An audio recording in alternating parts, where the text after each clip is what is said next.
Hold on, we got another one for you.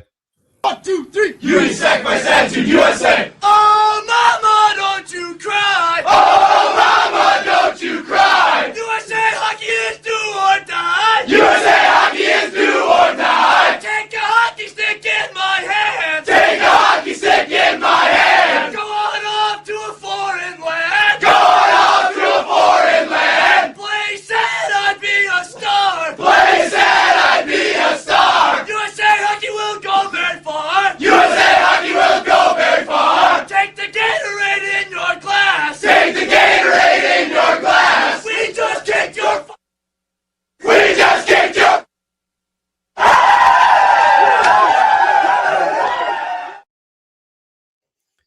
Well, Philk, it is happened. Finally, the United States has won its first gold medal since 1980, the Miracle on Ice.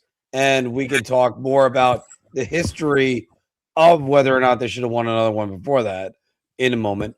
But first, let's get some introductions down. I, of course, am your host, Mark Williams, who worked tirelessly this morning. I can't tell you how many Bloody Marys I made today. I literally cannot. I can tell you how many mimosas I made. 0. I'm still shocked about that. But I'm joined by the host of the Final Buzzer, Mr. John Filkowski. Play free bird, boys and girls. U.S. has won the gold. We brought it back. It's been 46 years to the day that the U.S. beat the Russians in the Miracle on Ice game. What a way to celebrate it with a gold medal. So I had the luxury of playing hockey in Orlando. One of our boys brought down a TV, a 55-inch TV, and put it on. So a lot of us, while we were on the bench between our shifts, were just watching the game. And it's so funny. It's a pickup, so like it's not like a super organized thing, but when the power play happened in the third, everybody stopped playing. One of our guys, our buddy Jeremy, called it out. He was like, bring the freaking power play. And we all just went to the bench. Thank you to Chris for bringing the TV. That was just awesome. And yeah, the Hellebuyck save on Devon Taves. We're going to talk about that later. I see all the comments in the chat. We're going to talk about Connor Hellebuyck too. There's a hell of a lot to talk about. Oh, there's a lot to talk about with Connor Hellebuyck. Big game buck, baby. Talk to me. Yeah. Talk to me about who the best goalie in the world is now. Let's hear the people that tell me that Connor Hellebuyck isn't a big game goalie and he's not the best goalie in the world.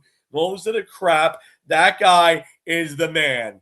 He's got an MVP. He's got 3 Vezina trophies, and he's got an Olympic gold medal. He was the difference. Yes. And a matter of fact, we are going to talk much more about Connor Hellebuyck in a moment. I would love to say that we're doing the A block right now, but of course, remember the A block is brought to you by SeatGeek. Use the promo code Big Apple Hockey for $20 off your first order. And I feel, man, what a game. What an absolute game.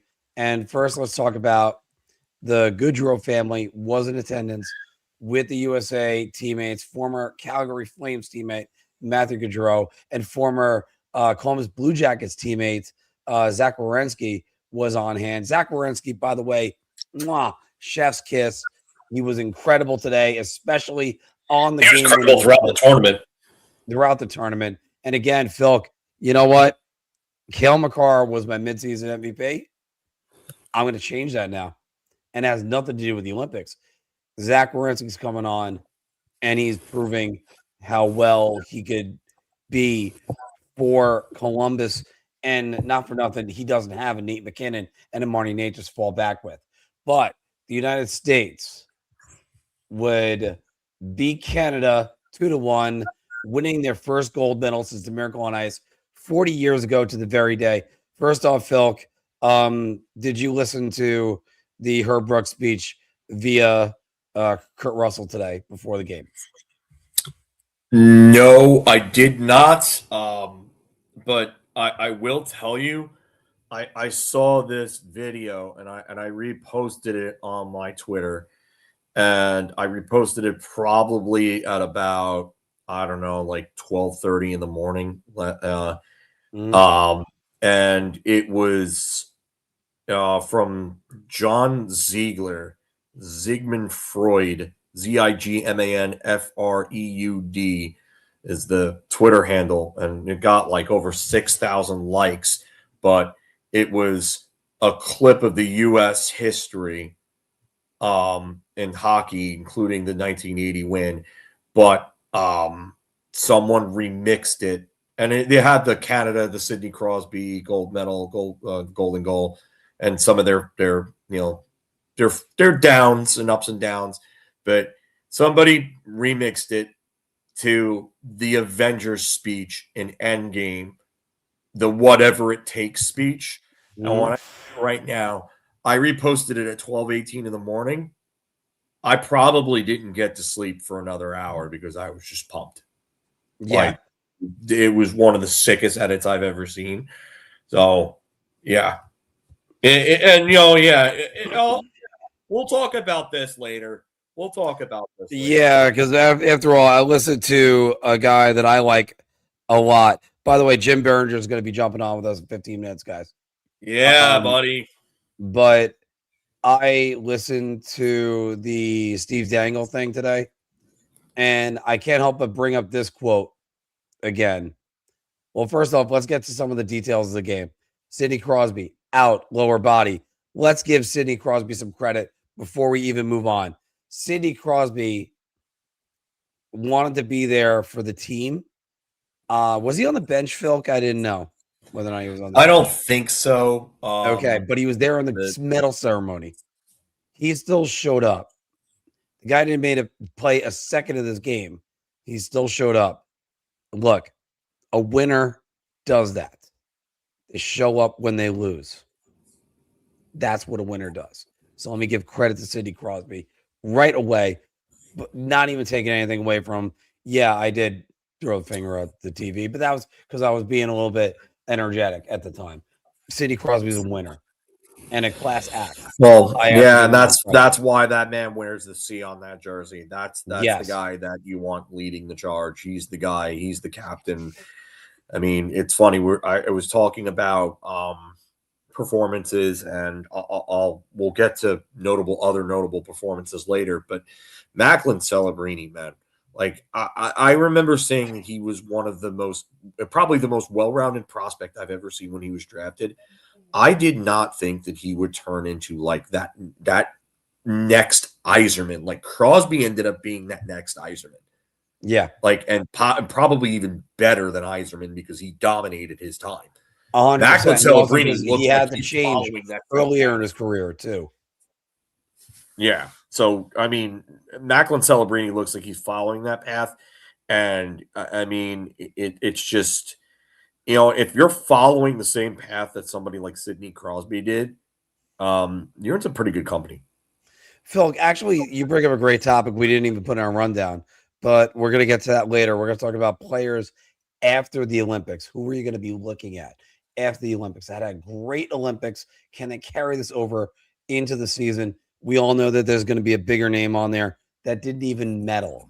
That's how good that they've been. Although, by the way, who won the bronze last night? That I didn't get to watch. I was too busy. I didn't get to watch it either. I was too busy. I apologize to anybody who was the bronze medal winner or even the runner-up. I did not care. I'm sorry. By the way, it was Finland. Slovakia lost. Finland 6-1 over Slovakia. Yeah. So we'll get to those in a second. But so as I said, I'm like such an ignorant American at the moment. But still, Phil. Matt Boldy scoring on the first period, amazing individual effort. That could have been a 3-on-1. He knifed right through McCarr and Devon Taves, and he ended up putting it in. But Cale McCarr would score at the end of the second period. That was a 5-on-5 goal. And by the way, Phil, Jake Gensel's got to get out further on him. That was one thing I noted right away. Yeah. He kind of was a little bit hesitant. You can't be hesitant when it's Cale McCarr. You got to make the decision now. If you don't, it's in your net. Yeah, I mean, Jake Gensel I didn't think he had a great tournament. No. It just he got caught puck watching. I mean, you watch the replay and you see where Cale Makar is. And Jake Gensel is far too over on the other side of the rink to even have a chance at Cale Makar. And he's watching the puck, and that's why that goes. And Cale Makar just hell of a shot. I mean, what are you going to do? Hellebuyck lets in one goal, and it's that. I mean, yeah, you're not killing him for that. You're killing Jake Gensel for not being in the right position. And correct, Phil. You're talking about the goal that beat him. Literally had to be off the post and in. That's how good Connor Hellebuyck was in this game. We're going to talk more about him. Believe me, we're going to be talking more about him in a minute. And let's get to the third period. So Canada and the USA both fail with late third period power plays. USA 4-minute power play. The United States seemed to want to play more defensive in this game. They wanted to generate on their forecheck, and if they could get an opportunity, they would take it. But if they didn't, they were fine keeping Canada on the outside. I know Canada grossly outshot the United States. Grossly. But it still felt like it wasn't the top line for Canada. It was nothing. And it was the USA counterattack. That's what it felt like. And by the way, everybody have my apologies. I worked a little bit this morning, and yeah, I got a little buzz going. Yeah, I mean, and this comment here, like Hellebuyck shut the door. Like your goaltender always has to be your best penalty killer. Connor Hellebuyck, like, and we're going to talk about him in a little bit, but that was like the big moment in that game.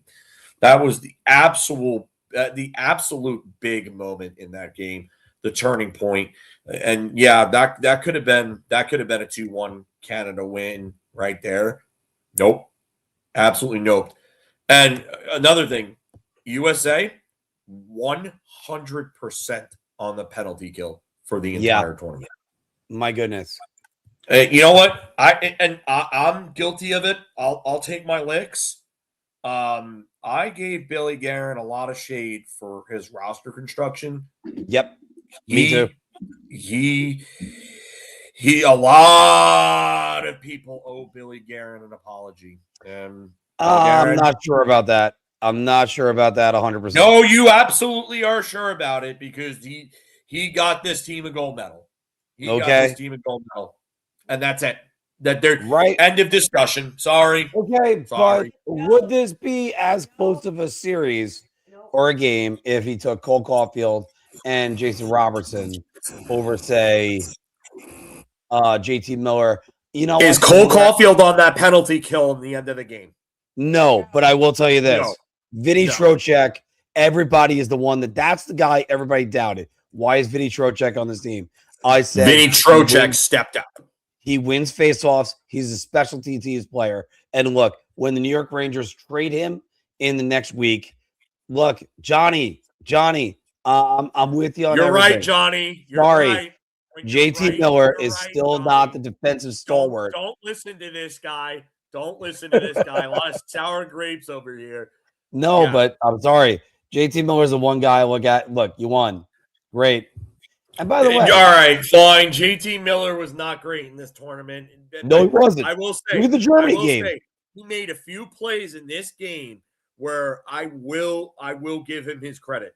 Like he was not good in some of the other games, but when they needed him, he made some key blocks and some key shot blocks on those penalty kills. So you know what? Yeah. Got to give credit to a guy that we've called Captain BS at times. Yes, because he earned it. And by the way, Kaylee's right about this. Austin Matthews, we're going to get to this comment. Hold on. I want to say one thing. Okay. I want to say one thing.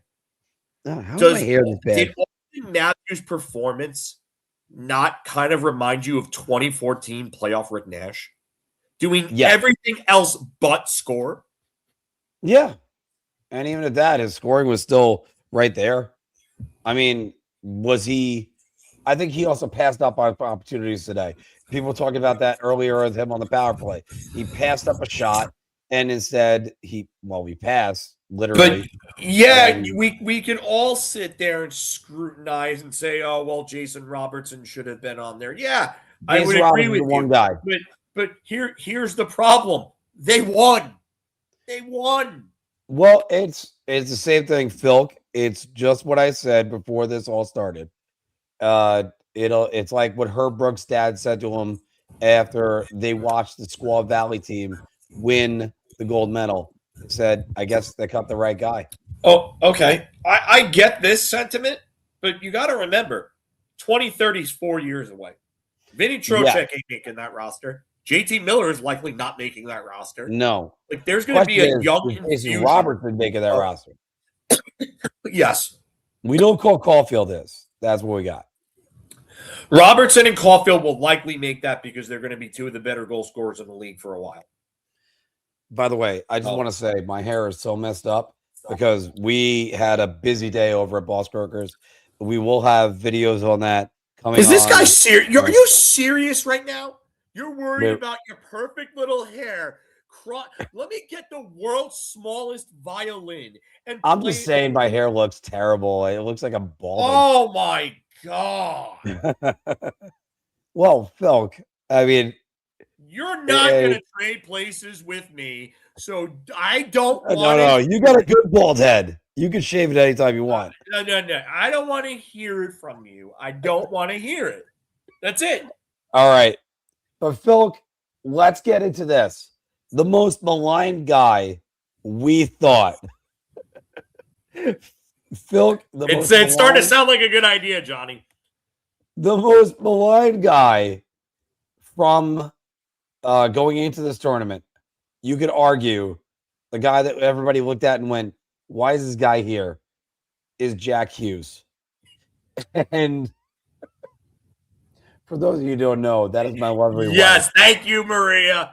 And she's literally right next to me right now as she's commenting on the violin. But Phil, the most maligned guy going into this, the nephew of my former teammate, Jack Hughes. And what does he do? He has a huge tournament, plays well against Slovakia, plays well in the fourth line role, gets moved up as the series goes on. And what happens in overtime? Zach Werenski taps it over him. He hits the golden goal as a first overall draft pick. I believe he's the last first overall draft pick from the USA and the USA training program. Filk, this just shows how far America's come.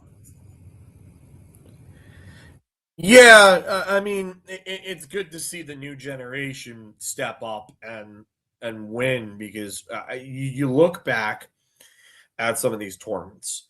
Everybody will probably argue and more than likely agree that the '96 World Cup of Hockey was like it was like the golden generation of American hockey. That was really kind of like 1980 put them on the map.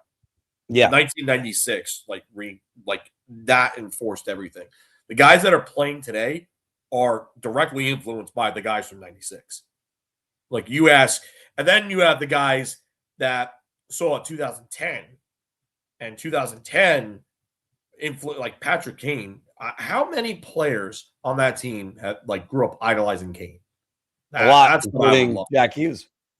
And Jack Hughes is the biggest one of all, considering we're talking about the golden goal right now. But it's great to see how far U.S. hockey has come. The NCAA, just think about this. Guy that finished second in tournament scoring scored 2 points per game.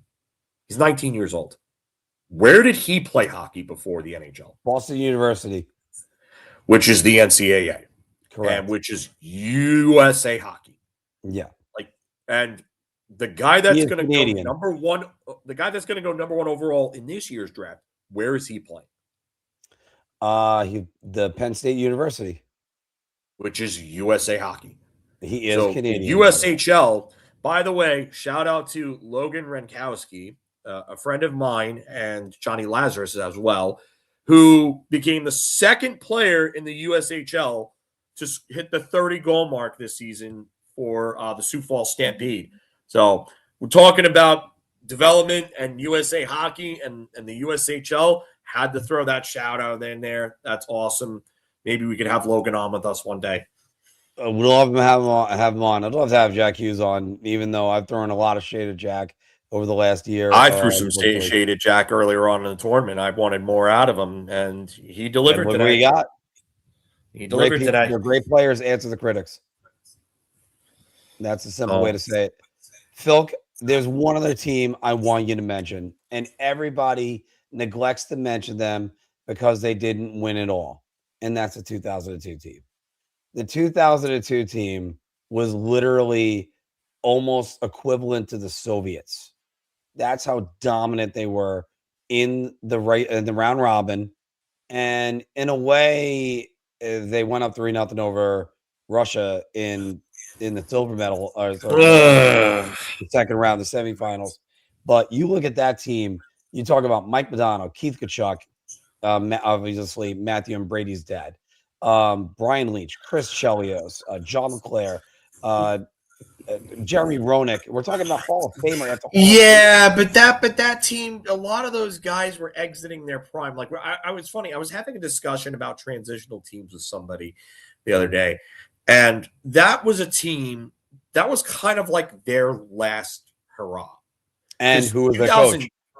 Yeah, in 2006, Torino was a very much a transitional team. Yes, like exactly. That generation had completely worn out. Modano was really one of the survivors from that. I mean, who else did they really have? They had the shell of Keith Tkachuk. They didn't have much else. It was Gianta and Scott Gomez, Brett Hedekin. I mean, there was not much for the USA team in 2006. Yeah, I mean, are we going to leave out the third guy on that line? Well, yeah, the third guy is probably one. I heard the third guy is pretty good. Yeah, I heard that 66 guy was pretty good too. That play he made in that gold medal game. Yeah, there's maybe one other player I could think of that may have had the presence of mind to do that mid-game, and he was a Russian guy that wore 13 in Detroit for a while. So yeah. But we'll enjoy that fluky gold medal. Keep crying, buddy. Yeah, just like we'll enjoy the fluky gold medal the women had. Look. Yep, just like everybody was saying in the chat before. Oh, yeah. Canada lost it. Sure they did. Get lost. Look, I want everybody to come in and argue about it, but yeah, sorry. This one, Nate McKinnon said this earlier, and let me get to his quote. You tell me who the better team was today. The answer was the one with more goals than the other one. That's yeah. I guess Nathan McKinnon forgot that they got outplayed by Czechia and barely won that game. And let me also say this. Let me go with this. We're going to go with this guy first, but you know what? Let me get to this guy first, which is we got to talk about that. Well, first off, Phil, was this game an all-timer? We're going to talk about this forever. Yeah, this is an all-time game. This is an all-time game, and it's funny. Kaylee mentions this because somebody I follow, he said, "Oh, overtime should not be 3-on-3." I was like, "It shouldn't be." You wouldn't be saying that. By the way, I agree. I like the 5-on-5 continuous, but honestly, like if it was the other way around, he wouldn't be saying that. And I told him that. Oh no, of course. Oh yeah, we really know. I know who the best team is right now. The team that has the gold medal right now. Keep crying, bud. Keep crying. Actually, my answer on that is: look, Canada's a great team. In the end, Connor Hellebuyck was the difference. You know, sometimes it has to happen. Probably the same shit they were saying 28 years ago or 26 years ago now. No, 28 years ago. Sorry. That, when Dominik Hasek basically took them over Canada and then won the gold medal for the Czech Republic, though. Yeah. Well, again and again, I can't help but bring up Robert Reichel winning it with a Hespler hockey stick owned by Wayne Gretzky, who was sitting on Yeah, the bench. the irony there. Look, here's the thing, and we're going to say this objectively. This game is an all-timer. Am I going to put it up against 2010? I think I'm going to put the 2010 game better. There was a last-minute tying goal. You had the amount of talent that was on the ice was better. It was also a 4-on-4, which does make a difference when you're talking about this. And of course, Sidney Crosby, the brilliance of him to shoot it. And Ryan Miller, even admitted to us, he wasn't expecting the shot. So that's where it took him by surprise. But that's where you talk about that. I look at 2002. And again, Phil, I'm sorry. I reverence in 2002 because you want to talk about the Americans leaving their prime. The Canadians were also leaving their prime at that time. Lindros was on the back nine of his career. Lindros was 29, 28, 29. Yeah, but that was his last great season, though, too. Yeah. Mary Lemieux, obviously. Paul Correa, who was entering, he was well in his prime. Joe Sakic, well in their prime. You look at that team, I would put them up against any team. I would still put that U.S. team up against anybody. Even if historians want to judge Mike Richter badly, Mike Richter was the biggest. He makes Jordan Binnington look like he could never make a save. That's how Mike Richter, you look at his numbers, he was always able to make the big saves. Mike Richter was the big save goalie. That's where he made his career off of. And he was still more than just a big save goalie. So I'm not just trying to slam Mike Richter on that. But you look at obviously 1980 USA Russia. You look at a lot of these great games that happened.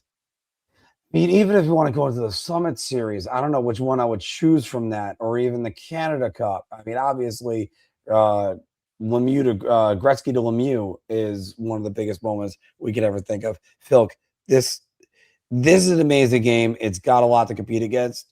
And again, we still didn't even talk about Czech Republic versus Canada. Czech Republic. That was a hell of a game too. Yeah, and those were amazing games. And by the way, you didn't hear about the Canadians crying about the 3-on-3 overtime when they beat the Czechs in it. Or nobody was crying when Mitch Marner scored that goal. Yeah. Yeah, nobody cried about that. No. It's only good when our team we've been wins. all over this, Chrono Kenny. Chrono Kenny, we're 100% on that one. We have been all over this. And you know what? I'm going to go to a comment that I starred from a Mr. Joe Graves. Now that it's all settled, how would Russia have done in this tournament? They would have the goaltending. Would that have been enough to have changed things? They didn't quite have the defense, and their forwards aren't as good as what people think. That would be what I'd say. I don't know. I disagree. I think Russia would have finished 4th or 5th. I think they'd be. I could see them winning the bronze. I could. I don't know if they had enough to beat Canada defensively, just because their defense is kind of suspect. But their goaltending is, their goaltending is probably the best goaltending group out there right now. Like you're running a guy that's probably a Vezina favorite right now. And then you're running 2 other former Vezina winners right behind him. Well, here's my problem. So here's my problem. Who's their goalie? If you got if you got one, that's what matters. Well, no, that's what I'm saying. If you got one, great. If you got 2, you don't have one. If you got 3, you don't have one. Big Cat has won the Conn Smythe. Correct. Won a Vezina. He's won 2 cups. And Shesterkin has won a Vezina, and his playoff numbers are very impressive. Yes. Sorokin is probably the. Sorokin, is a Vezina favorite right now. Does he make it over Bobrovsky though? Does he make it over the guy that's got 2 Vezina trophies? I would take Sorokin right now as the number 1 in Russia. That's And again, don't have a horse in the race. I'm just doing a New York hockey podcast. I'll tell you this. Yeah. What a problem to have, right? But it's a bad problem. I'm sorry, that's a bad problem. I don't think that's a bad problem at all. I do, because you need to have somebody that's going to stick out, and you have to do it quick and make that assumption. Okay. Would you rather be in that situation or be in the situation that the U.S. was in, where if Connor Hellebuyck wouldn't have been Connor Hellebuyck in this tournament, yeah, where you have to go to Jeremy Swayman, who looked no, awful. I would have gone to Jake Ottinger. That's the difference.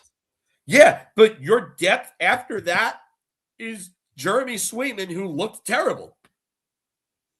Well, that's why I would have gone to Jake Ottinger. I wouldn't have gone to Jeremy Swayman. That's where I have to disagree with Mike Sullivan. Keep saying that, but that's one of the guys that you have to go with. Well, that's one of the guys. Well, here's the thing. There was a guy. I rather would have the wealth of goaltending there. Right, but again, if you got 4 guys competing for one spot, that's going to. Are you mad? No, I'm sorry, man. I know. I understand what you're saying, and look, you got a good point here.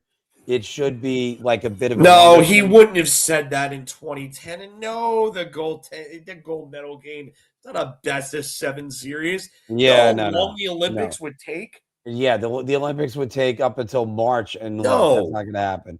I understand what you're saying. It's just it's a one game in all tournament, and look, best of 7 to 2010. Who knows how that turns out? 2002. Who knows how that turns out? But that's a hell of a chirp. That's rough. That's a hell of a chirp. That's an all-time chirp right there. Those are good chirps, and again, we appreciate a good chirp on the channel.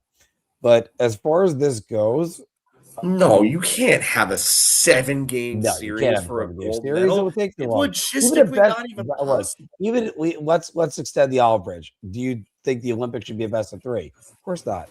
You want to do World Cup of hockey? Best of 3. Olympics? No. Just as simple. Let's get into this as we're going to talk about Jack Hughes and his Olympics, and we're going to wait till Filk gets back up over here, guys. But the Jack Hughes, what a series, what an Olympics that he had. I really hope this is on his end, not on mine, and I'm not just speaking into the void. But Jack Hughes is probably the most maligned player, in my opinion, going into the Olympics, because the Devils were on a bus to nowhere. They were doing nothing. They were starting to just fall apart. And what does Jack Hughes do? You could argue he's tournament MVP, but he wasn't. That's how simple that was. He was exceptional in that series. Folks' laptop died. He's coming right back, guys. But he was exceptional in the entire Olympics. He started as a 4th liner, had a great first game, has the 2 assists for Brock Nelson's goals, and then comes out and gets moved up in the lineup, gets the assist for the Dylan Larkin goal in Sweden, and has a great game against Slovakia, 2 goals. He was part of the Jack trick, if you remember, Filk, as they called it on NBC. And because it was Hughes, Eichel, Hughes, and or the natural Jack trick, if you will. But then you look over at what he did today. Look, I got to give a lot of credit to him. Yeah, he showed some guts. I mean, I still think his play could have been a little better in some of the games. I think that he's, this was a big statement game though for him. Like to take, and especially to take that high stick, lose like half of 2 teeth, and then come back and score the game-winning goal. That's just that's big. I mean, Jack Eichel had a big tournament. I thought his 2-way game was unbelievable. It just, there are some guys on that team. Austin Matthews played a phenomenal 200-foot game. I think if anything, if you're a Leafs fan, what you should be happy about is that Austin Matthews played the type of game that you will need to play in the playoffs to win. And that's an encouraging sign. Like, is it a great sign learn that game within the house and try to get in that area, the slot area, close to the net, to try to grind out a big game? Oh, not even just that, but on the boards, like the efforts on the board battles are so much better than I've seen in the past. His back checks were great. He was making plays that I'm just like, I've always known that Austin Matthews is like a decent defensive player, but for him to come out and play the way that he did defensively, especially in this game, and again, I think of 2014 playoff Rick Nash. Like, he didn't score any goals today, but he did all the other little things that make things happen on offense and especially on defense. So, like, when I think about the evolution of a player who turns into a winner, I look back at two players specifically, and I know I mentioned this before on here. I look at Steve Yzerman, who I mentioned before, and Mike Modano, who was also mentioned before in a different manner. And their evolution really influenced them. Yeah, their evolution from Scotty Bowman and Ken Hitchcock to with Scotty Bowman and Ken Hitchcock is just night and day. Yzerman was a guy that in his last season before Bowman showed up in Detroit, scored 58 goals and 138 points or 136 points, I think it was. Mm-hmm. And then Modano was a guy that had a 50-goal, 90-point season in 1994. So, I mean, these were guys that were two of the better scorers in the league. And then they learned how to be 200-foot players. And then they won Stanley Cups. And that's what happens when you have a coach that can get you to buy in. And you know what? For everybody that's bashed Mike Sullivan had no part in what has happened with the Rangers this year. You can look to Dan Hughes and what he's doing in Pittsburgh and all this other stuff and how great they're playing. But Mike Sullivan walked into a complete shitstorm and had no part in what happened. He took this on willingly and said, hey, you know what? I'll gut through this and we'll try to turn this thing around here. But Mike Sullivan got a team of guys to buy in to a structure and win. And they did. So hats off to Mike Sullivan, tip of the cap to Mike Sullivan. For all the shit you've dealt with this year, you deserve this. And by the way, Phil, let me just clear something up about Mike Sullivan. Everybody wants to say something about Mike Sullivan along the lines of, oh, hey, you know what? That guy had Sidney Crosby and Evgeny Malkin. And so did Dan Bosma. So did Mike Johnston. So did Michelle Bergeron. Not Michelle Bergeron. Michelle Therrien. Who cares?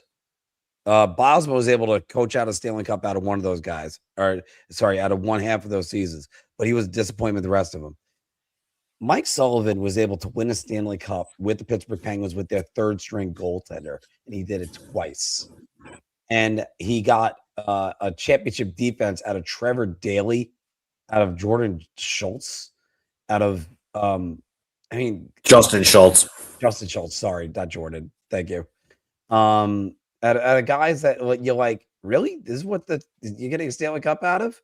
And even at that, you hear what TJ Oshie said, and that it was important that they went through the Penguins in order to win their Stanley Cup. And that's the demon. Far better. So, all right. But so I don't want to hear that Mike Sullivan can't coach. Is he the right coach for the New York Rangers right now? My answer is no. But also, I think he's done a good job with what that team has been doing. And we're going to get further into that. And I don't want to go too far off into who the right. Well, we will next week. Next week is. I just wanted to give Mike Sullivan his due because I think he deserved it as much as anybody. We talk about how I said how Bill Guerin. A lot of people owe him an apology. I think a lot of people owe Mike Sullivan an apology. I'm not apologizing to Bill Guerin for my critique. I still maintain it, but I do say kudos to you. Do you know one guy that never gets his due?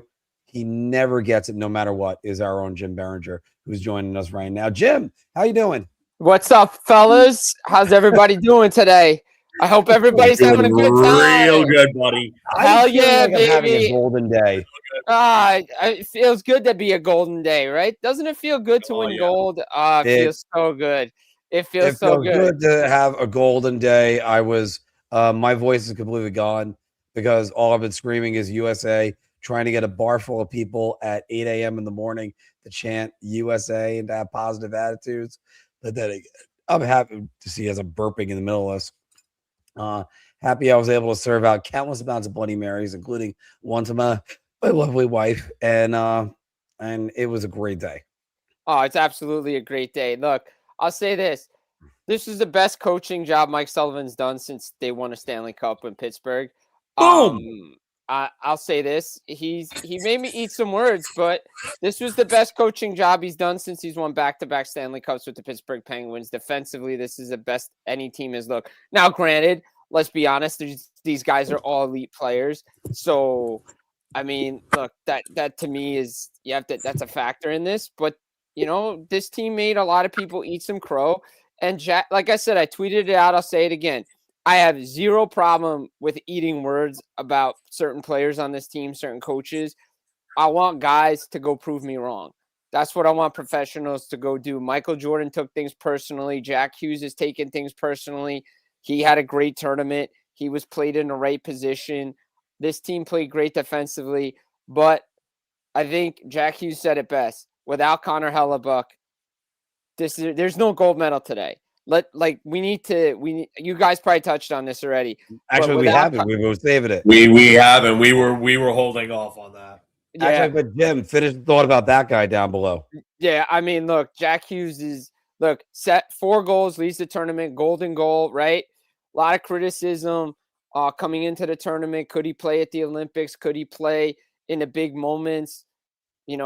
Again, junior level U18s is different than the senior level. He didn't have a great 4 Nations. He's finally healthy after everything, and he delivers after taking a stick in the face at the end of the period. Thought he was one of Team USA's best players all tournament long. Dynamic, and he's the best player for Team USA when it gets to 3-on-3. Other people can argue Cole Caulfield for goals and stuff, but the way he can skate, he's Patrick Kane out there. He's the next version of Patrick Kane, and he played well. All right, because you know what? Before we even get to the guy that won, let's talk about the guy whose team they did win silver. So hey, you won something. Good for you. Hey, look, I might never have the superiority complex with the Team USA that I ever will right now. I'm going to take advantage. So, but you look at Connor McDavid, 2 goals, 11 assists, 13 points, 6 games played. Amazing. He sets the record for the most points financial player in the playoffs, in this Olympic tournament. But Phil, we talked about this before. Something seemed a little bit off with him. I don't think anybody really it's so today he looked good. I really do think that was he like the dominant Connor McDavid that those stats would tell you? He was very good, but I still think there's another level that he could have gotten to. I think he was Canada's best player by far. You want to argue Cale Makar, you can argue Cale Makar. I mean, that's fine with me. But every time McDavid was out there with the puck, like something was happening. It just, I think back to the 1994 finals and that same feeling I got that every time Pavel Bure stepped on the ice. Yeah, like your heart went into your stomach because you're like, oh no, what's going to happen? You got that bad feeling. Yeah, but I tell you right now, I mean. This is one hell of a record to have, but you know what? I will gladly take him having that record and having that silver medal instead of having that with a gold medal. That's for damn sure. But McKinnon was another one who was very good, as DP points out here. We're going to talk about some of the other notable performances as well, but McKinnon was very good. There were some other players on Canada who were very good. Makar was very good. Obviously, losing Crosby and Morrissey hurt them, but they're not. It's still a very stacked roster, and your big guys have to come through and convert. And you know what? Connor McDavid did not come through today. And that's really what it'll come down to. You know, the big guys stepping up at the right times and, you know, the guys who didn't. So, well, here's something I have to ask, and Jim, I'll start with you on this Mm-hmm. one. A bit of a strategy component, because ever since they made the big line, it seems like it's either McDavid, McDavid. That sounds McKinnon, about right. and- That sounds about yeah. right. Yeah, actually, McDinnon, yeah, I McDavid, would not McKinnon. want to McKinnon, yeah, that sounds about right. McDavid, McKinnon, and Macklin Celebrini, and the rest. That's the way it started to feel. Would you say that? Yeah, it felt like that. I mean, look, one of the big advantages for Team Canada coming in was depth down the middle. Once Crosby went out of the lineup, they just weren't able to spread out the talent like they would. When you have Crosby in the middle, it brings a different dynamic. And again, there's a lot of what ifs. There was what ifs in Four Nations because Quinn Hughes wasn't there, but Crosby wasn't 100% last year. Or McAvoy for the finals. Right, exactly. So again, there's a lot of what if components. I thought Connor McDavid was Team Canada's best player today. He's so dangerous with the puck. You know, there were chances. Look, Nathan let's say McKinnon missing that big one. Nathan McKinnon wide open net. Devon Taves on the doorstep. Connor Hellebuyck doing his best Braden Holtby impression. No, I mean if you go Better look than at, that. look, Better but than if that. you look at the save, it's a similar play. But Canada had so many chances to score and didn't do it, especially when they were coming on. McDavid led the rush and he did everything right, but he didn't get the game winner, and he went 1-on-3 in overtime. I know he tried to make a move to drive to the net. He had a chance on a breakaway, got too close. Maybe that's just the dimensions of the rink. Maybe he had more time than he thought. Normally, he probably puts that in on a normal rink, but I'm not saying that's a factor. Connor Hellebuyck played great. McDavid, I think, drove a lot of the offense today, along with Cale Makar.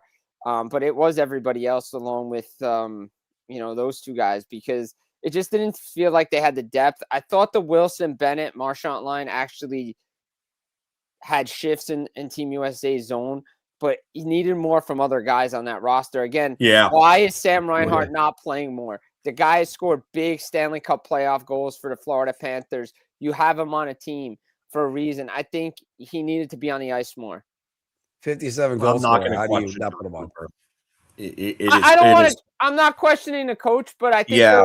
But I'm going to say this. I think Travis Sanheim played well for Canada in the tournament. Probably deserved more ice time. Like, there's guys that could have been out there more, because it felt like every other shift McDavid was out there. Every other shift, Celebrini, McKinnon out there.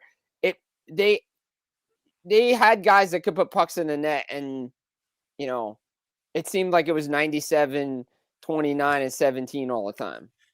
I'll say this right now. If I'm gonna question roster decisions on Canada, I'm gonna question one decision, and revolving a few players, but involving one player that was snubbed off that I thought should have made it. Matthew Schaefer. Oh yes. 100%. Why the hell? 100%. Why the hell did Colton Parayko, Travis Sanheim, and Drew Doughty, who did not look great in this tournament, if I'm being fair and honest, why did those three make it over Matthew Schaefer, who would have done so much on this stage for Team Canada? Why that? I get he's the young guy and he'll have their chances and you give it to the seniors, but he's played so much better than those guys. Morrissey got hurt. Let's not talk about Josh Morrissey. He got hurt early in the tournament. That's a big, big loss for Canada. Probably 2 years in a row now. 2 years in a row he's missed the final. Yeah, that's not good. That's not good. But but here's the thing. You don't owe it to anybody. You put the best players on the team because you want to win. Sentiment should not be involved. It's not. Yeah, because I get this, Johnny, and that's why I said that. But it's like, no. Why is Sanheim on there? Sanheim's not one of the best defensemen. Why is Parayko on there? Parayko's not one of the best defensemen. They're decent. They're not great. You got a guy that looks like he could break the rookie goal scoring record for a defenseman, and you're not going to take him over those guys? Hey, I get wanting something physical back there, but you've got to have guys that can move the puck and play too. And Canada, outside of Makar, did not have that. I agree with that 100%. I agree with that because I was talking with some guys in Canada. I was talking with some guys I know in Canada. I was like, wait a minute, why no Jake Chychrun? Why no Matthew Schaefer? You need more puck-moving defensemen in there. Team USA had that. They could get out of trouble. Guys like Werenski, Quinn Hughes, McAvoy could move the puck. When Canada got pinned in, they needed their offensive guys to move the puck out of there, or it was the Cale Makar show the entire time. They needed more. I thought Shea Theodore actually played a really good tournament for Canada, but they needed more from other guys, and they just didn't have it. I think Schaefer should have been on here on this team. I think a guy like that, a guy who can move the puck, uses speed and skill. Here's another guy. How about another guy, Connor Bedard? It comes down to 3-on-3. You're going to put Connor Bedard out there? I think so. Yeah. I think there's some guys that could have been on this team. But again, they got to a gold medal game and they lost by a goal. So, it's like Team USA at the Four Nations. But I agree with you, Phil, though. They needed more from their back end and they didn't have it. So you think that not having puck movers outside of Cale Makar wasn't the problem? I don't know what you're watching then. I don't. I'm sorry. That's 100%. I'm trying to be as respectful as possible when I say this, but I don't know what you're watching then. Because who are you talking to, me? No, him. Namwa. Oh, okay, yeah, because I'm saying I agree with you. I agree with you. They needed a puck-moving defenseman back. They needed another one. They needed at least another one up on the back end. I get was available for this team. If it was available, he could have been out there and playing instead of, let's say, like who would he been out instead of? Because Morrissey going down is a big thing. Morrissey was huge because he can move the puck. But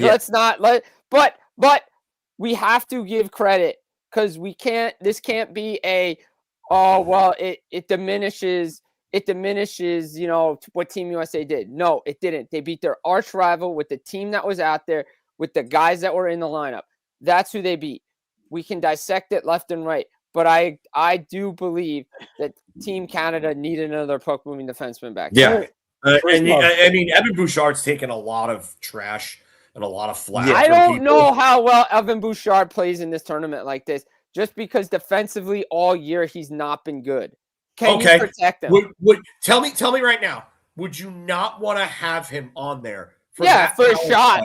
100%. Yeah. That alone I would want him for. Defensively in his own zone, he hasn't been great this year. But I would put does he not play better in bigger games? Oh, he played excellent in the playoffs last year for Edmonton. No denying that. You can talk about all of his lackadaisical play in the regular season. But when the games get bigger, same with Jordan Binnington, your goaltender is the same way.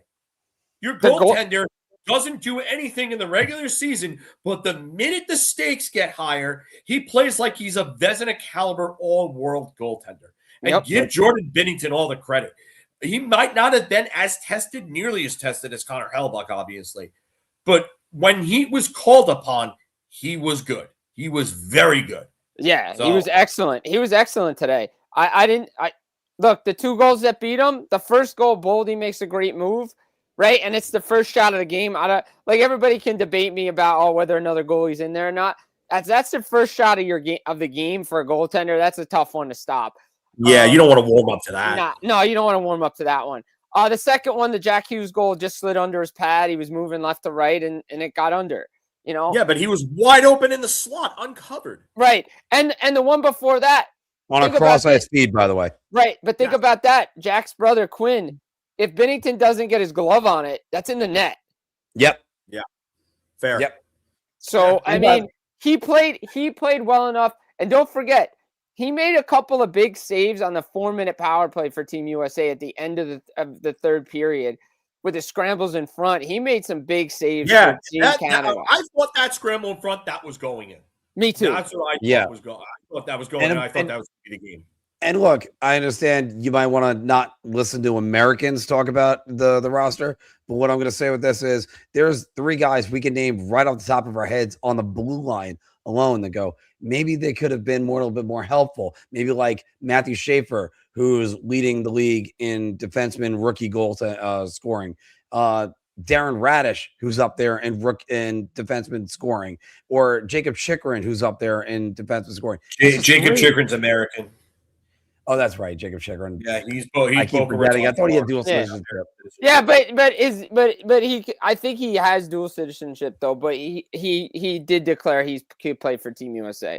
But, right. But anyway, the point is we can name guys. We can name a Bouchard. We can name a Schaefer. We can name well, Brent Clark, I don't know if he would be on there, but we can name guys that can move the puck. Schaefer, Bouchard, guys like that can help this team on the back end.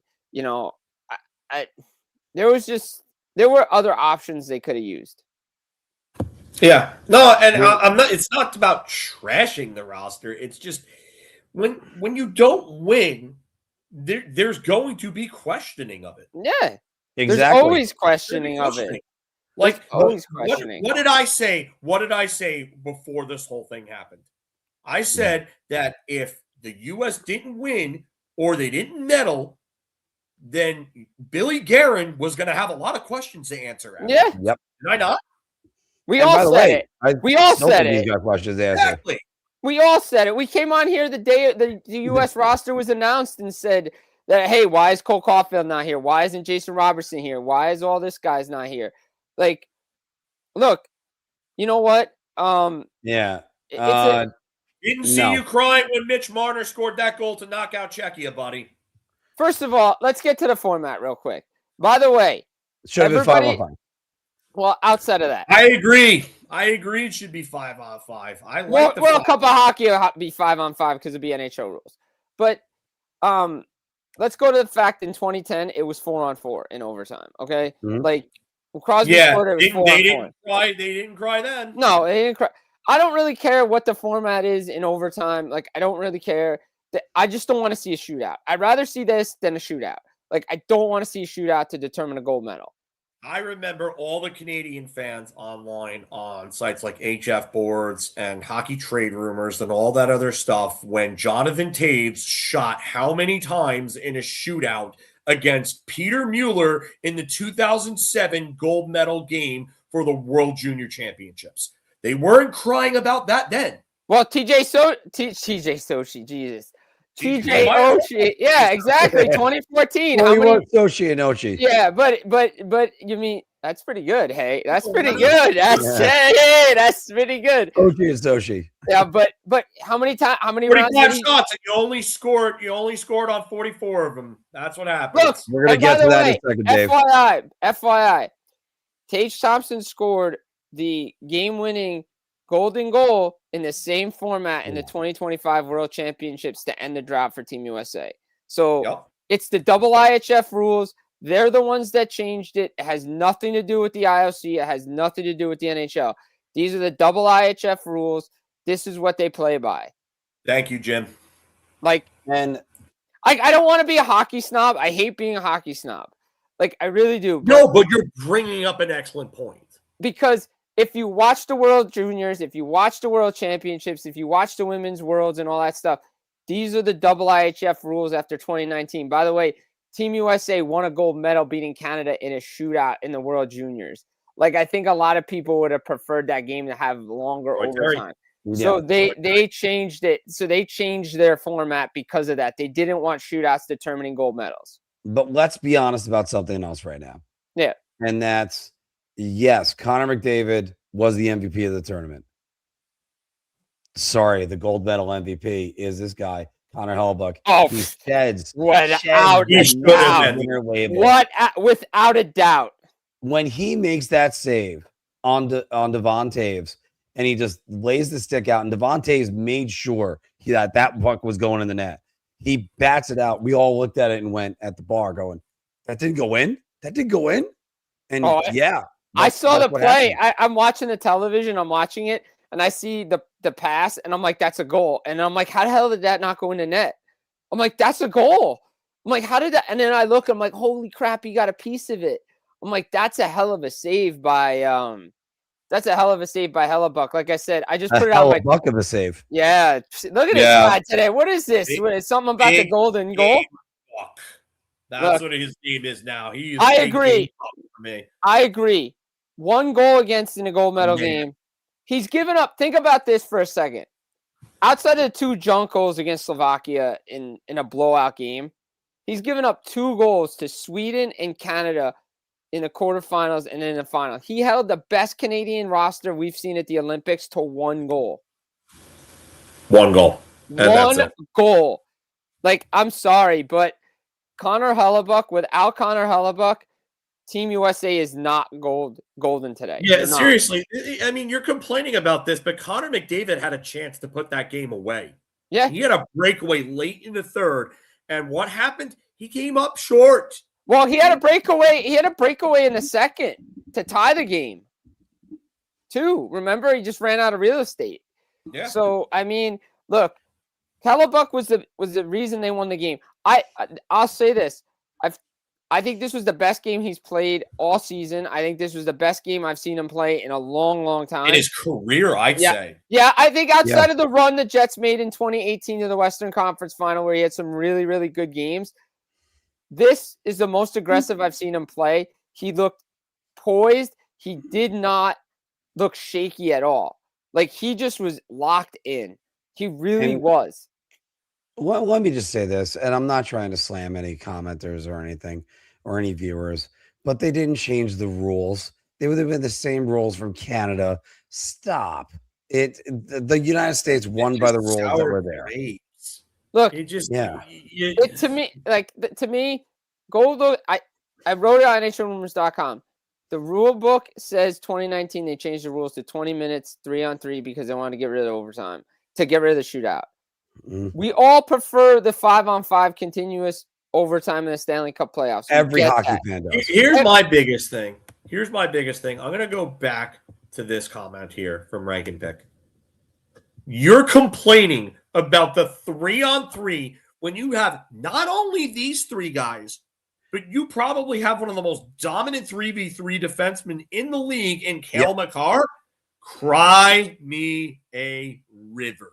Build it's all about the hell over it. It's all about you have your chance, you make the most of it, you try to make it quick. The United States ended it fairly quickly.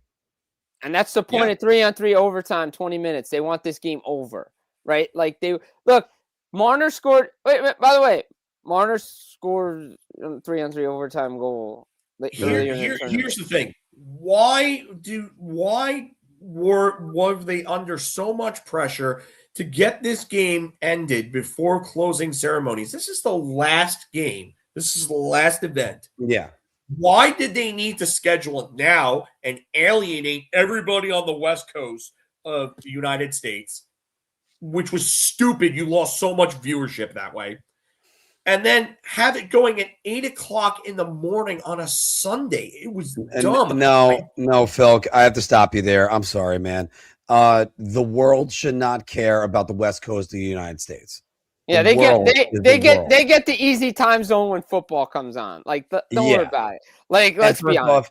Everybody that we're going to talk about this more on Wednesday show, I think. But every fan that cried, "Oh, I got to wake up and go watch this game." Dude, I was up and ready to go, baby. I was ready to go. No. We're not politics here. Don't worry about that. No, we're not. We don't do that stuff. We don't do that stuff here. No, don't worry about goodbye or anything. But just no, that's gone. No. Well, the only thing you'd want is like make America gold again, but that's about it. And they did. So make America gold again. And it's huge, right? And this is huge for the program, right? Like, let's be honest here. This is huge for USA Hockey because they've done it all in this dominant era of becoming the second best team in the world. Like, since 2010, they've been in the women's hockey, the under 18s, men and women, right? The world junior teams. They've compiled all these gold medals on the Olympic stage, all this stuff, but they never had this, and they have it. They finally have it. They finally got a double gold. Right. They get the double gold. And look, back to Hellebuyck for a minute. the critics of him, the critics of Jack Hughes, these guys silenced their biggest critics and stepped up in a big game and delivered. Connor Hellebuyck just looks so good today from the word go. I thought his game was great. We could talk about the format and when things happen and all this stuff. The signature event for the Olympics is the men's gold medal game at the end that closes the day. That's what they want. That's what they have. And look, we're going to be in the same situation in 4 years when we go to France. Like, this is going to be the same thing. So this is where we're at. Poor timing. Jim, this is where it is. It's sort of like this is a non-issue if it was Finland versus Slovakia. Yeah, this is a non-issue. It's a non-issue even if it's USA and Finland, right? Exactly. Because, like, how many people are going to get up and watch USA Finland? Now, instead, what you got? For every fan that was complaining, oh, I got to wake up early. You wake up early for meaningless London games for the NFL. Shut up. Absolutely shut up. That's different. That's 9 o'clock in the morning for. I'm sorry. It's 9 o'clock in the morning. It's an hour difference, Phil. And here's the thing. This is once every 4 years, maybe once in a lifetime. And it's a story that myself and at least 200, maybe 100 people that were at the bar. I shouldn't say 200 because our capacity was 87. Why? The We're point going to talk about this for years. It's in the middle of the afternoon in Italy. Why do it? Why? Because they got the closing ceremonies at night. That's how it is. Like Sunday evening. The only way to say you're right about it is this is their big moment. They should have moved it to Saturday night, had the bronze medal game Friday, not had a day off in the middle, but they didn't want to do a back-to-back for the teams that won they do it in every other international tournament. Oh, they did it. They didn't want to do it in this one. So that's where it came in. Look, I don't care because I was up anyway, so it didn't really matter. But same. But... Like I suggested it. Like, you can have the bronze medal and gold medal game on the same day. Like the IIHF and the World Juniors and the World Championships have it on the same day. You play one game, then you play the other game. It's not hard. But again, finishing up this one thought about Connor Hellebuyck and Jack Hughes. Yeah. The greats, they have their moment. They have their critics. Then they have to answer their critics. And that's what these guys did in this Olympic tournament, because Connor Hellebuyck wasn't a winner. That's sure. That gold medal around his neck now says something different. Jack Hughes, he shouldn't have been on the team because he's not healthy, because he's playing Instagram hockey, because the Devils are a non-factor. Now he's a golden goal scorer. Yeah, he's the biggest goal of his career. And did you see the reaction of Connor Hellebuyck after he got his gold medal? Like, that says it all. Like, that, you feel good for a guy like that. Like, he deserved it. And I agree. I said it. That's the tournament MVP, without a doubt. Lock it in. He's my tournament MVP. But this is 2024 all over again. Once McDavid set records in points with NHLers, he was getting it. But I think Connor Hellebuyck deserved it. Hellebuyck absolutely deserved it over McDavid. I'm sorry, but like, all right. So and by the way, let's just say this disclaimer: this guy over here, big McDavid fan. McDavid's my favorite non-Ranger player, one of my favorite players of all time. And again, his performance in the 2024 playoffs, that was historical. Yeah. When you become the third player in the history of the playoffs to score 40 points in a postseason and the first to do so in 31 years, then okay, I get it. But he doesn't even have the tournament all-time record, the actual record. Right. Pretty sure one of the Soviets has it. Yeah, it's one of the Soviets has it. So, but honestly, with NHL players, it's 13 points. I get it's the record for with NHL players, but it's not the actual tournament record. It's not. Well, I mean, those guys got to play against the Netherlands and Japan. The biggest game of the tournament, put up the best numbers of any goalie in the tournament, and was the reason why the U.S. came out with the gold. You want to say that, Canada outplayed them and yada, yada, yada. Okay, then you're reaffirming to me that Connor Hellebuyck was the difference and was the reason and was the most important player in the tournament. That's what Hands you're telling down. Yeah. Hands So, down. You Hands cannot down. ride the fence on this. No, you can't. Because, look, I think he gave up 6 goals total in the tournament. Something like that. Yeah, I think it was either 5 or 6. Something like that, right? So you're telling me, like, come on. That's the best player in the The tournament. guy had a sub 1.2 GAA. And a goal a game to every team in the middle round. Yeah. And I'll say this. I'm not a big advanced stats guy, but I saw the goals save above expected. It was 5.92 goals save above expected. In a 6-game tournament. Like, that's a lot. Like I said, I'm not a big advanced stats guy and an analytics guy, but I saw that and that jumped off the page to me. Like, that's impressive. It actually does. That's impressive. Yeah. Like, Hellebuyck was unbelievable. Hellebuyck was unbelievable for Hellebuyck was unbelievable. That's what it came down to. He was the best player. He was the best player for Team USA. I put the quote out. Yeah. Jack Hughes said it. He was the best player for Team USA today, hands down. He said it. Without them, they don't absolutely. win. They all agreed. They all agreed. Yeah. They all agreed. But you know what? I'm not bashing the closing ceremonies and the celebration. I understand it. But what I'm saying is that you can move them back a little bit and they can leave Sunday night or early Monday morning. Which they're leaving tomorrow anyway. Yeah, they're all leaving tomorrow anyway. Why are we doing this in the middle of the day and not pushing it back a few hours? Because you cannot bitch and complain about the NHL needing to expand and not advertising the game properly when you're scheduling stuff like this. Again, can't ride the fence. It's either one or the other. Are you going to complain about them not getting enough viewers and not seeing enough people? They will. Or are you going to complain and say, oh, well, the closing ceremony should be this and that? Hold on. But wait, Phil, let me also just say it like this. What's the most famous game in USA hockey history? Obviously, we know what the answer is. I don't even need to say. Do you know that was on a tape delay? Yep. Okay. That's in 1980, not 2026, when social media can ruin I can't change Italy's time zone. Oh, Jesus Christ. This is where I help me.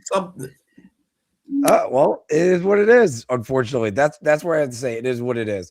Instead, you know what we got to do on the East Coast, and even some people on the West Coast, we got that big. Even at 6 p.m., it's noon Eastern, and then you get everybody on the West Coast watching that game. Okay, what about everybody in Japan? Viewers, that is, it's millions. I know, but still, millions. And you know what? Everybody's gonna be watching this on tape. You know what, Johnny? I'm like this close to just removing him. Because he's just clown show today. Guys, I have to play devil's advocate. I have to play devil's advocate on this one because, look, I think we're making a mountain out of a molehill on this one.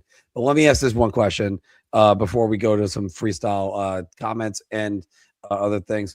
But, guys, Jim, let me start with you. Mm-hmm. What other players could build on their Olympic momentum? Let's see. Okay. So I think Dylan Larkin, for sure. I think Dylan Larkin is a guy that, because this is the year for Detroit, right? Like, we want to see Dylan Larkin now in the playoffs for Detroit. I think Austin Matthews is a guy that could build off of it. I mean, the defensive game he played today, don't tell me he can't play defense in big games. He played a couple back checks, sticks lifts with pucks, and I thought this was one of his best big game play moments for him. By the way, Jim, I just want to say this is why people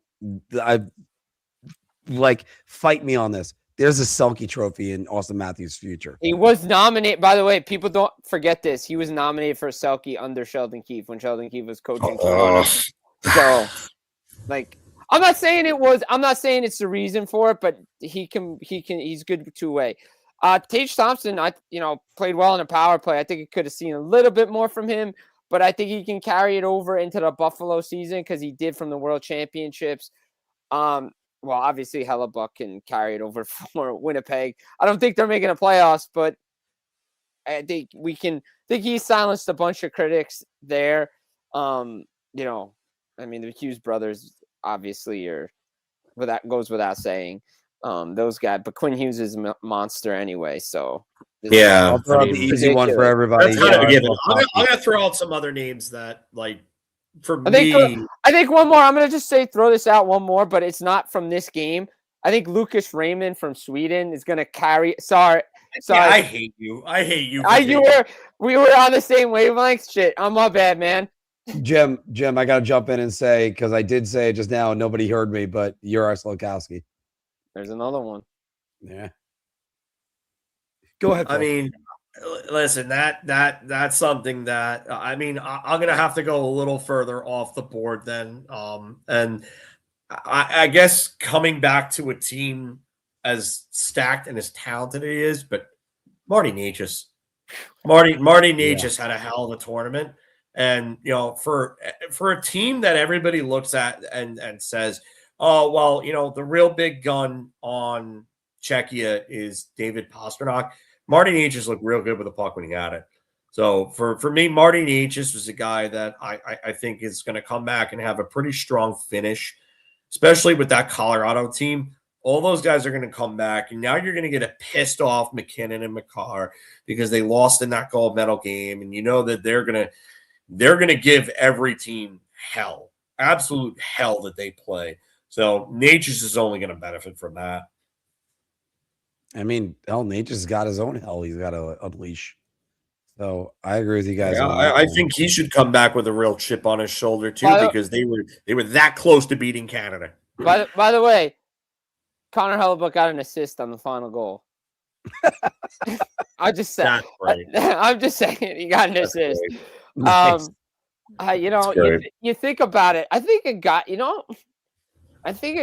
who was it? I think a guy like Mikael Granlund's gonna have a big coming out from Finland. I thought he had a good tournament for them. I think Oliver Armia, what a tournament for dude. Finland. Who expected that? Whoever had that on your bingo card, you're a liar. How about a guy like that? How about a guy like this? How about UC Saros? Saros was great, man. He was really good. I think a guy like Saros might be Saros. Honestly, you know what? If Nashville wasn't so bad in front of him, I know they could make a real push, because Saros was almost the reason why Finland beat Canada. Finland beat themselves by sitting back. Yes, exactly. They How do you sit back with 30 minutes remaining? You had 9 shots in the final 30 minutes. Meanwhile, you see what happened in the bronze medal game, what they did? I'm like, wait a minute. You imagine if you did that against Canada? We wouldn't be talking about this. And we wouldn't be talking about this game right and now. I've been saying all along that there was going to be a European team that was going to get strong because they're playing on their home turf. All right, here we go. I just found his Olympic stats. 130 saves on 136 shots against, 956 save percentage. Connor Hellebuyck. Yeah. Is this the greatest Olympic goaltending performance? Yeah, it's got to be. I think him and Mike Richter's performance in 02 probably are up there. I mean, you could throw Ryan Miller. Thank you, Jim, by the way. What? Because everybody overlooks Mike Richter in 02. Dude, Richter in 02 is the reason why USA was there. Let's be honest. Yeah, I mean, he didn't have the greatest gold medal game, but no, but Canada, I mean, it was a 2-2 game going in the third period. And then, and actually it was 3-2, I thought, going into the third period. 3-2 going in the third period. But Brett Hull, if the pass to Brett Hull is a little bit further from the front of his skate, let's say it's towards his back skate. If he lifts elevates that puck, it's in the top corner. We're talking a different game. Right. But I'm saying, Richter, Miller, and Hellebuyck, I think Hellebuyck definitely number one because he won gold, but the way he did it, he was so dominant. Right. And hell, look at him against the Russians that year. They won it 3-0, and they barely held on because Mike Richter was that outstanding. Yeah, Mike Richter, I just want to say this one thing because I put this out there on my Twitter today during the game. I know everybody wants to talk about 1980 and the significance of today and all this stuff. All we hear about 1980, 1980, 1980. I want some love for 1996. I know it's not Olympics, but it was best on best. Team USA winning the World Cup of Hockey in 1996 That was landmark. That was a significant landmark moment in USA hockey. His 96 World Cup of Hockey was even better. Yeah. Do you want to talk about how good he was in 02 in Salt Lake City? He was even tournament better. MVP. I think he was tournament MVP. He was tournament MVP. He was tournament MVP, right? Yeah. He was. By the way, we talk about the Hellebuyck save on Devon Taves today. Richter on Damphus. Richter on Damphus. What a save that was. You want to talk about any Dominic Hasek style slinky back, stick over back save? Richter pulling the stick on the ice against Damphus, and the other save he made on Eric Lindros were two of the biggest 10-bell saves I've ever seen in international competition. But Phil, I dare you to find out. Think about how much different that could have been if the Rangers didn't play the Canadiens in the 96 first round, because Damphus pulled out that same move on Richter and scored. So what happened? Yep.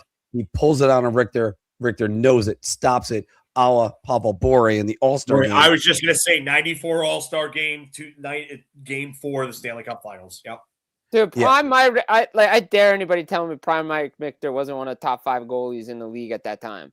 Like no, he was in that 94 to 96 run. Yeah, he was close. He was close. You got to think. Van Beesbroek was a runner-up in 94. Right. You have Hasek. So you have Belfort. You have Waugh. Brodor's coming up. Brodor's coming up, but he's not there yet. He had won the cup in 95. He plays well in 94. Like, he's starting to be that dude. But his 96 season was not the best season. No, well, the Devils season was not the greatest either. No, that was not a good season. And don't forget Richter 97. Right, Richter 97 was really good too. Yeah. Like, and let's not forget, Richter beat Brodor twice in the playoffs. Mm-hmm.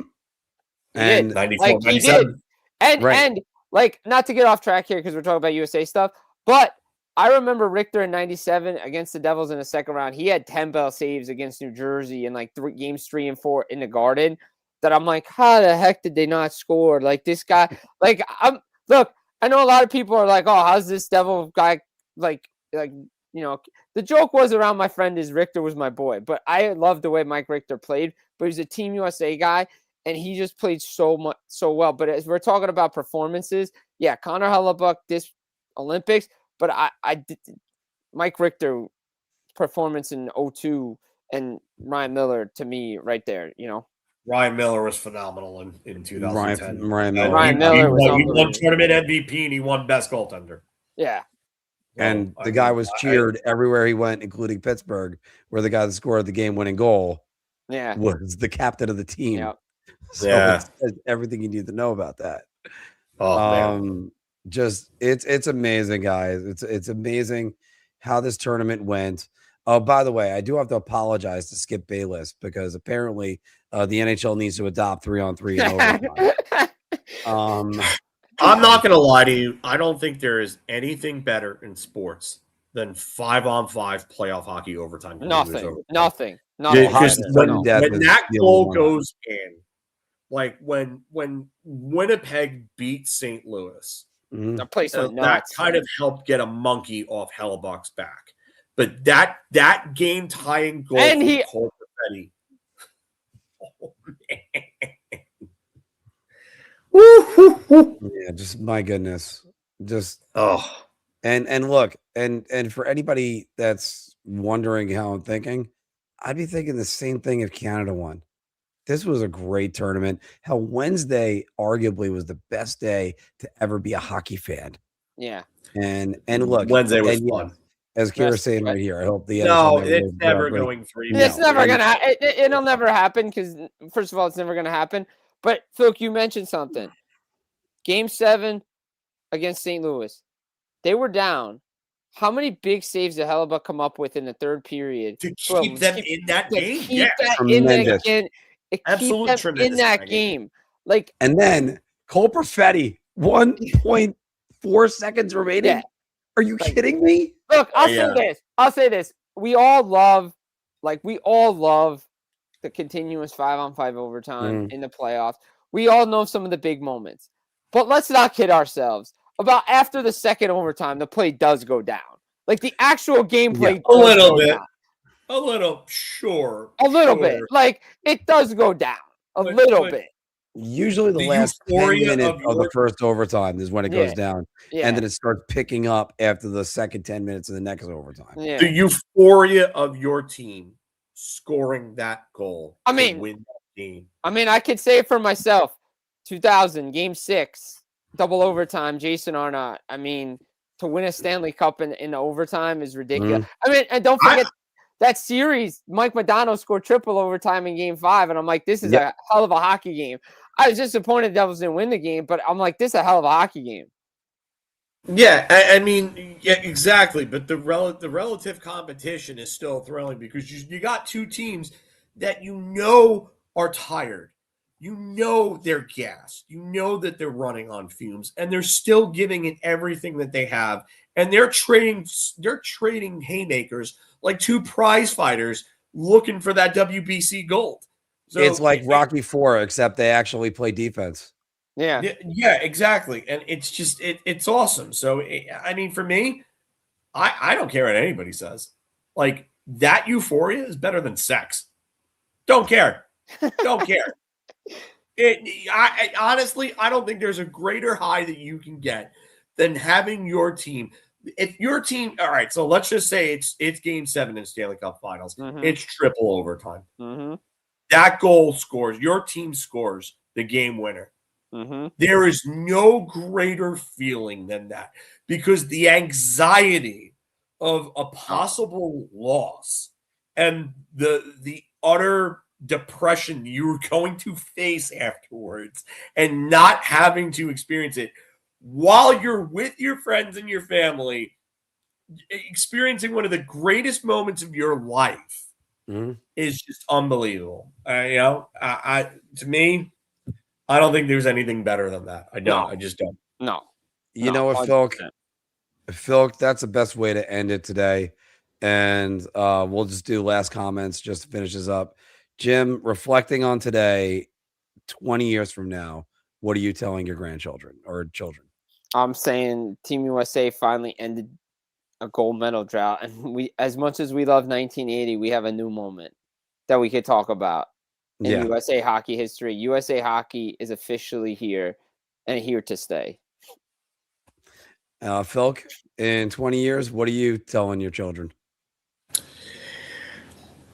I am saying that even if I have any at any point, that I remember exactly where I was, and I was doing the one thing I love most while getting to watch that game. Like I will never forget that, being out there with the boys and playing and then coming back to the bench and watching while on the bench was one of the coolest things I could have ever done. It beats being at a bar or anything with people. Just getting to spend it with a small group of people.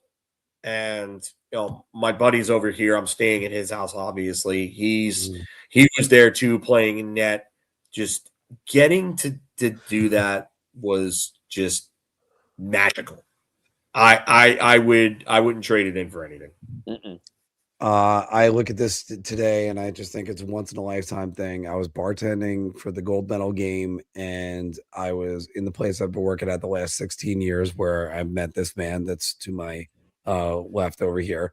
And I was able to have a moment where I was cheering it on with several people. And but yet it was still an intimate moment just because my wife was there. She was watching the game with me and encouraging me and keeping my spirits up even when they were going down.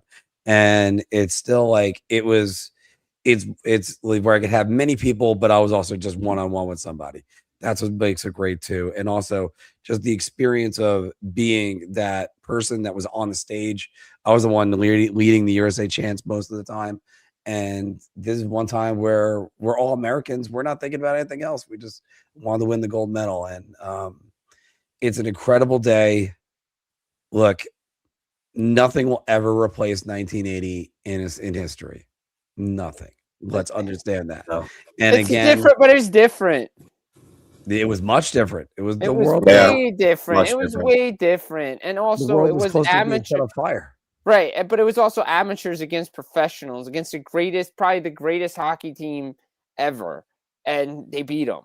This is best on best NHL players playing at the Olympics. Like, Jimmy, you said it best right there, because it's best on best. And now our best on best is just as good as your best on best, if not better. Now, imagine if it wasn't Jordan Binnington that can make the timely saves. Let's say if it was someone else that can't make those timely saves. Where's Canada right now? That's something we all got to consider. I mean, they might be out. They might have been out in the quarterfinals. They might have been out a while ago. I know there was. Yeah, I mean, and listen, they were down against Czechia and Finland. So I don't want to hear anything. The margins are I so don't want to thin. hear anything about how overtime is a problem, because you weren't complaining when Mitch Marner scored to advance. You can't have it both ways. Sorry. No, you can't. You can't have it both ways. Can't have it both ways. And let's be honest, the margins are so razor thin that USA could have lost on a bounce to Sweden, right? Finland and Czechia could have won their games. You know, again, we don't know what would have happened. We could have had a different reality here on Sunday with bounces going a certain way. Didn't. We got the two rivals that we wanted in this game. USA gets the revenge from Four Nations. USA gets to do something from all the other Olympics where they always lost to Canada.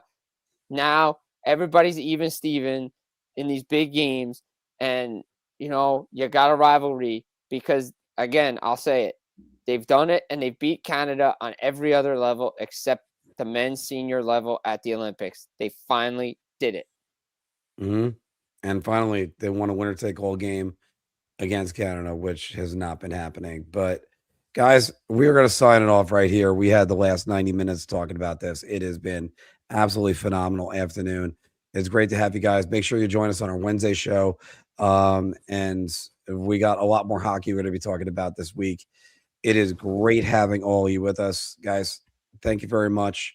And we're going to close that out right there. Have a great night.